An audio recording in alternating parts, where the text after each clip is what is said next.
Para na ngang nasisiraan ng bait itong si Farah dahil kinidnap nga niya itong si Darius upang akitin nga niya ito upang tuluyan na nga itong sumama sa kanya. Subalit nga hindi nga siya magwawagi sa kanyang mga plano dahil alam naman niya na kailanman ay hindi nga siya magugustuhan nito ni Darius.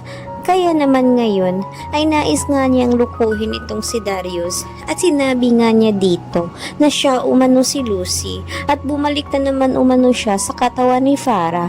Subalit ay sinabi ni Darius na tama na raw ang pagpapanggap dahil hindi na raw umano siya maniniwala sa mga sinasabi nga nito ni Farah. Sinabi naman ni Darius na pakawala na nga raw siya dahil wala naman umanong makukuhang mabuti ang kanyang ginagawa at kahit paanong gagawin raw niya ay hindi nga umano siya magugustuhan ni Darius.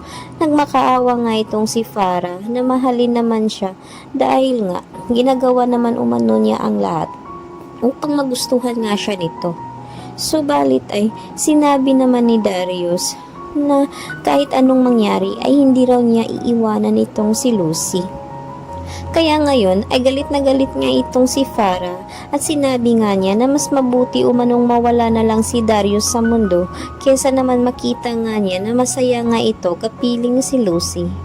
Kaya desidido nga itong si Farah na tapusin na lang ang buhay ng lalaki na kanyang minamahal, wag lang itong mapunta at liligaya dito nga sa piling ng kanyang pinsan na si Lucy.